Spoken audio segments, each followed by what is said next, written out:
जेवून घे. दुपारपासून काहीच खाल्लं नाहीयेस तू. नाही नको, भूक नाहीये. रमा, अगं छोटे मालक चांगला माणूस आहेत, पण रावसाहेब जे बोलले त्यातली एक गोष्ट खरी आहे की नाही. आपण आपली पायरी बघून स्वप्न बघायला पाहिजेत. तुझं आणि छोट्या मालकांचं लग्न होईल, जाधवांच्या घरची तू सून होशील, ते तुला चांगलं वागवतील. सगळी स्वप्न आहेत रमा, हातात न येणारी स्वप्न. रमा, जी स्वप्न तुझ्या हातालाच लागणार नाहीयेत, त्या स्वप्नांच्या मागे उरफुटीस तर तू धावायला लागलीस तर कसं धाव देऊ अगं तुला मी. बाबळीच्या काट्याने भरलेली दरी आहे, तिथं कसं ढकलू तुला अगं. रमा, रावसाहेब काय काय बोलले ना ते एकदा आठव अगं. आता फक्त त्यांनी माझा अपमान केलाय, उद्या आपलं घर उद्ध्वस्त करतील. काय करायचं मग आपण. रमा, खूप पैसा नाही कमवू शकले अगं मी, पण आपल्या फाटक्या कपड्यावर कोणाला बोट सुद्धा ठेवू दिलेलं नाही मी. जे आपलं असतं ना ते आपलंच असतं अगं. तरी तुला जर असं वाटत असेल ना की मी चुकीचं सांगतेय, चुकीचं बोलतेय, याच्या पुढे कधी काही सांगणार नाही तुला. तू समजूतदार आहेसच, तुझा निर्णय केला, तू मोकळी आहेस.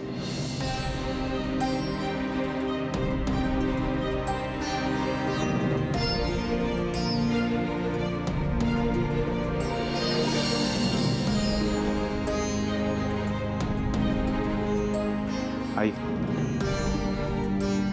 बाहेर प्रतापराव आलेत, त्यांना जरा तुझ्याशी बोलायचं आहे रामाबद्दल.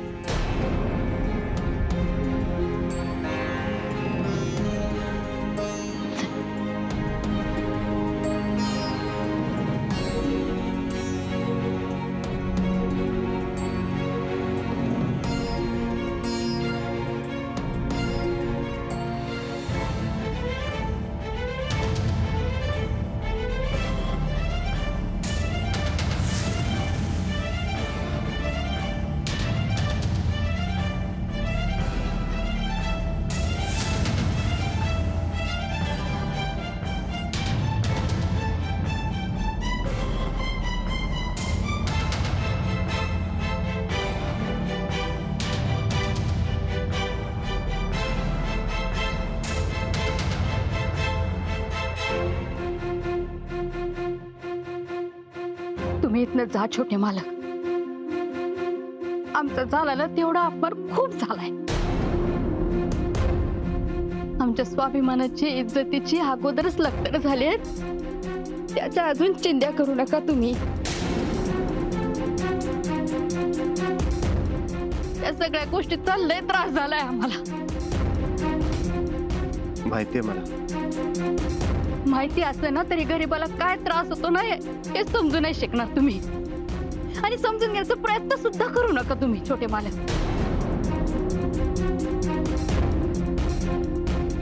जा तुम्ही इथनं, आणि तुम्ही आमच्या दाराशी यावं. एवढी लायकीच कुठली हो आमची. आणि कसं आहे ना, राजानं, राजपुत्रानं केरसुनीशी पाय पुसण्याजवळ यायचं नसतं कधी. गर्भवती माणसं होत ना आपण, आमच्यापासून लांब राहायचं, दूर राहायचं आमच्यापासून. खाल्ल्या मिठाला न जागणारी, पाठीत कंजर खुपसणारी, नको ती स्वप्न बघणारी माणसं होत ना आम्ही. कचऱ्यामध्ये रमणारे कावळे होत आम्ही. आमच्यापासून दूर राहा. जा तुम्ही इथनं, जा. सरला मावशी, जे झालं ते वाईटच झालं. तुमचा संताप मी समजू शकतो. मला तुम्हाला एवढंच सांगायचं की माझ्या रामावर खूप प्रेम आहे.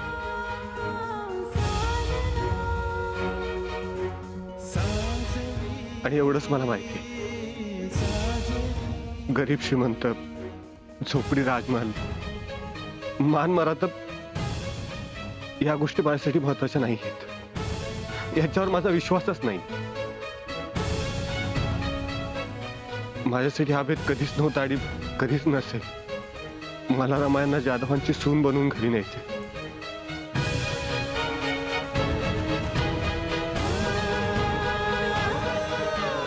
आणि म्हणून मी इथे आलो. मी तुमच्याकडे त्यांचा हात मागायला आलो. सरला मावशी, मी रमावर प्रेम केलं आणि हे सांगायला मी कधी आणि कुठेही घाबरणार नाही. आम्हा दोघांना एक गोष्ट माहिती, आम्ही एकमेकांशिवाय नाही राहू शकत.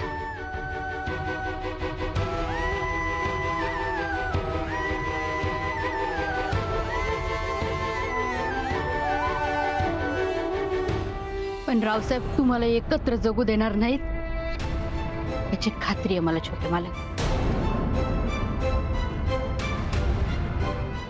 तुम्ही निर्णय घेतलाय नाही, माझी खात्री आहे तुमचं दोघांचं एकमेकांवर प्रेम आहे. रावसाहेबांचं काय ऐकणार आहेत का ते? त्यांचं काय? तुम्हाला माहिती नाही आमच्या घरादाराची राख रांगोळी करून टाकतील ते. रमाला जाधवांची सून म्हणून ते कधीही स्वीकारणार नाहीत. हात जोडते तुमच्या पुढं, तुम्ही हितनच नाही तर रमाच्या आयुष्यातनं सुद्धा कायमचे निघून जा. जा तुम्ही हितनं.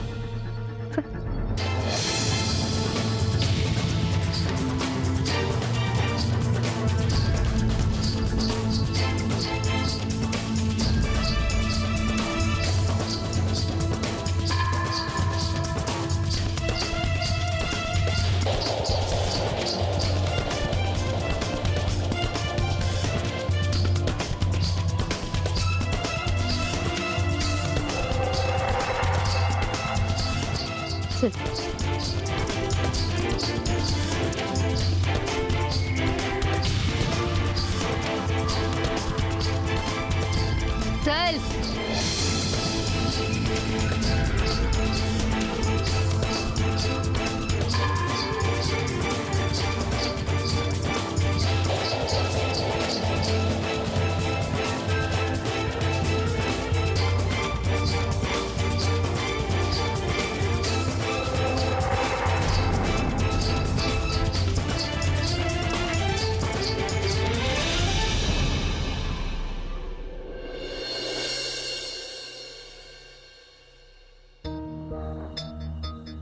देवा तुझ्या गाभाऱ्याला उंबराच नाही, सांगा कुठं ठेवू माझा कळनाच काही. देवा कुठं शोधू तुला मला सांगना, प्रेम केलं एवढाच माझा रे गुन्हा. देवा काळजाची हाक ऐक एकदा तरी, देवा काळजाची हाक ऐक एकदा तरी, माझ्या ह्या जीवाची आग लागू दे तुझ्या उरी.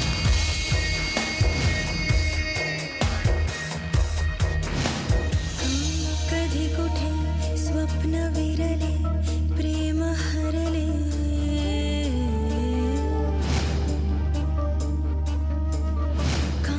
कधी कुठे स्वप्न विरले प्रेम हरले. आर पार काळजात कालिदास धावतो, माझं रमावर खूप प्रेम. लवकरात लवकर डोक्यातून काढून टाका, मी तर त्याच डोक्यात कोळ्या घालेन. मला माफ करा छोटे मुलं, मी तुमची साथ नाही देऊ शकणार. तुम्ही खरंच विसरून जा मला आता. मला माहित आहे हे शक्य नाहीये, तरी मी आता स्वतःला त्रास करून घेऊ नका. मी तुम्हाला आधीच म्हटलं होतं, मातीनं आभाळाचं सपान बघायचं नसतंय. आता मला कळून चुकले. मातीचं आणि आभाळाचं कधी बी नातं होऊ नाही शकत.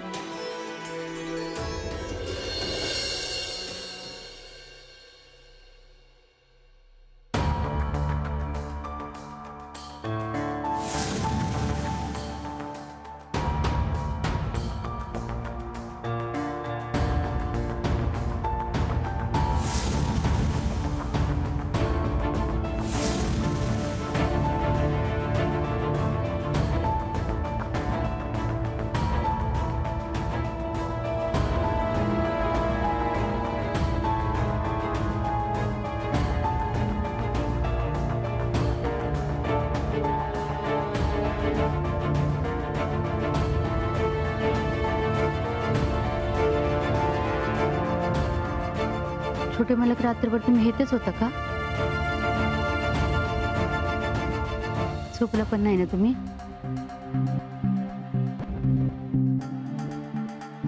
तुम्ही रात्री घरी का गेला नाहीत? आता माझं घर तिथेच असेल जिथे रमायांचं घर असेल.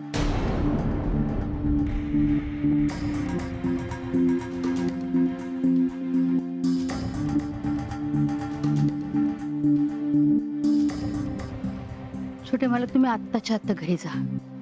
मावशी, घरी जायचं असतं तर काल रात्रीच घरी गेलो असतो मी. अहो का हट्टीपणा करताय तुम्ही? अशाने तुमची तब्येत बिघडत बघा. रात्रभर एकतर झोपला बी नाही येत. जा घरी आणि आराम करा. आराम? जोपर्यंत तुमच्या आणि माझ्या मनासारखं घडत नाही ना, तोपर्यंत कसा आराम करू? आणि तुमच्या मनासारखं कधीच घडणार नाही, कधीच नाही.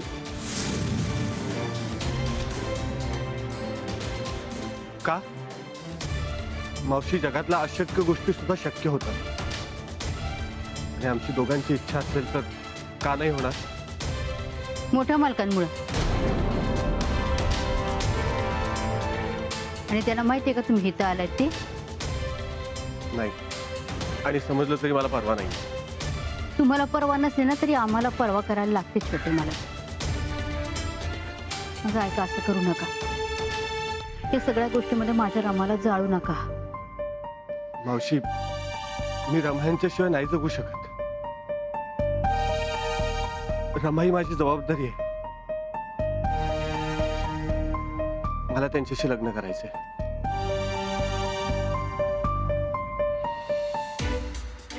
रमाशी लग्न करायचंय तुम्हाला? आत बसून बोलूया. लग्नासारख्या गोष्टी वाऱ्यावर नको. वाऱ्यावर गोष्टी केल्यानं वाऱ्यावरच फिरून गेल्या असं नको व्हायला. या.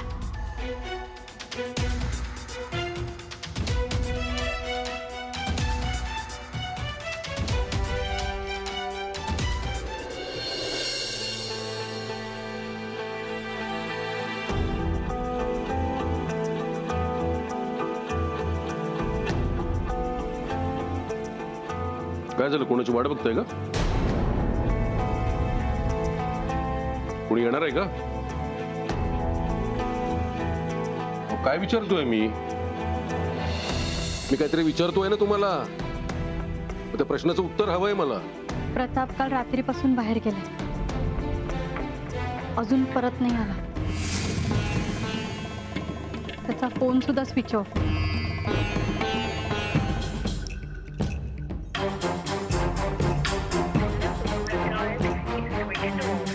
स्विच ऑफ आहे. स्विच ऑफ केलाय की स्विच ऑफ झालाय? तो बाकी कोणाही बरोबर कुठेही गेला असेल ना तरी चालेल, पण जर त्या मुली बरोबर गेला असेल तर दोघांना पण जिवंत चालेल. ध्यानात ठेवा. काय बोलताय तुम्ही? आता ते आहे, ते आहे. अहो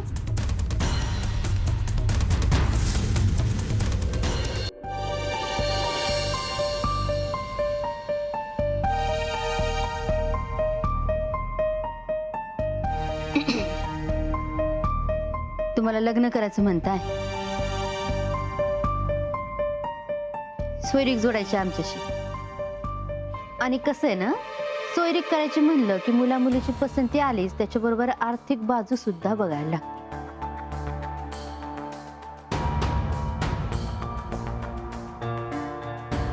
आणि आमची आर्थिक बाजू तर मोडलेली आहे, माहिती ना तुम्हाला. त्यामुळे मग मान मरातब या गोष्टी कशा व्हायच्या?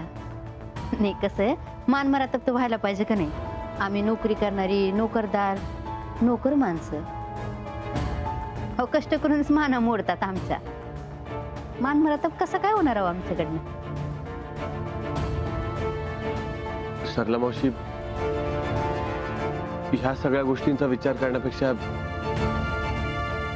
सगळ्यांचा आनंद महत्वाचा आहे. बरोबर आहे तुमचं. नाही, या गोष्टीचा विचार नाही ना आपण केला तरी काय काय गोष्टी आडव्या येतातच. रीत म्हणून काही असतं का नाही?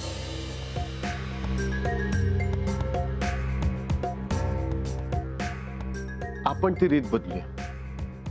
काय मानायचं आणि काय मानायचं नाही हे आपल्यावर आहे ना. खरंय तुमचं. नाही, पण आता कसं आपण समोरासमोर बसून बोलतो एकमेकांशी. तुमच्या घरी वाड्यावर तसं होईल का हो?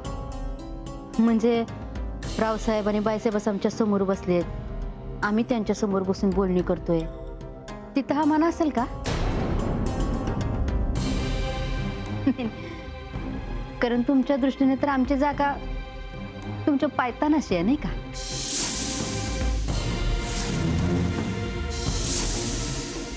सरला मावशी, तुमची सगळ्यांची जागा माझ्या हृदयात आहे.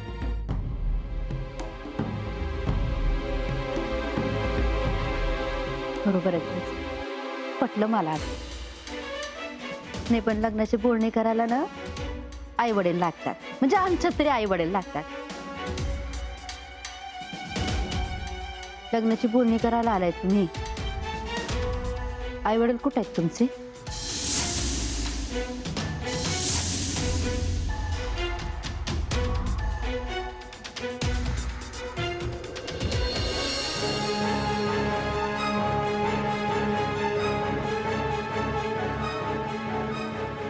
अहो कुठे निघालात तुम्ही? बाजूला हो. तुम्ही जरा शांतपणे घ्या ना. अहो ऐका ना, अहो ऐका ना माझं. अहो अहो ऐका माझं. इतक्या रागात कुठे चाललात तुम्ही? अहो ऐका ना, अहो मी ऐका ना. तिकडे जातोय, तिकडे गेल्यावर तुम्हाला समजेलच. पण मग मग यायचं नाही. अहो ऐका ना. नाही नाही, छोटे मालक, म्हणजे आमचं असं म्हणणं नाही की रावसाहेबांनी बाईसाहेबांनी हे तर आमच्या खोपटात यावं म्हणून, पण निदान त्यांची लग्नाला परवानगी असणं गरजेचं आहे, नाही का? परवानगीचा विषय असेल तर आईची ह्या नात्याला परवानगी आहे.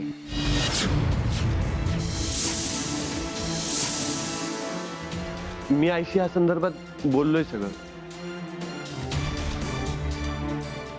आणि तुम्हाला वाटत असेल की आई माझ्या प्रेमापोटी ह्या नात्याला परवानगी देते, तर तसं नाही.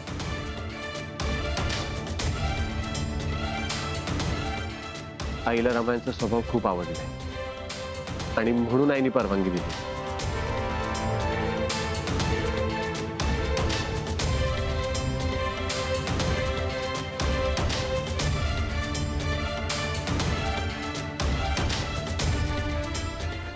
होय का? आज नव्यानंच काय काय गोष्टी समजतायत.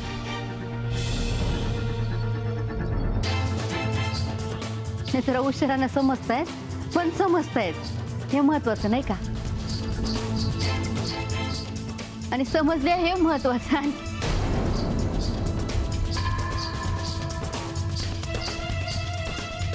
म्हणून म्हणतोय की रमा आणि माझ्या लग्नासाठी ही खूप चांगली गोष्ट आहे. आईला हे सगळं मान्य आहे, त्यामुळे आपण थांबा थांबा, एवढे गाय करू नका तुम्ही.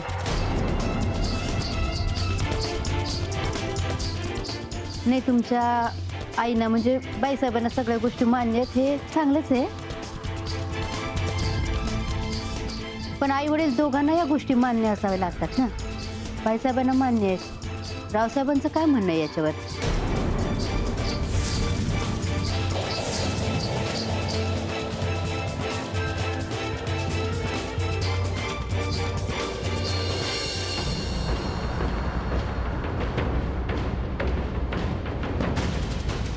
प्रताप, प्रताप, बाहेर या प्रताप.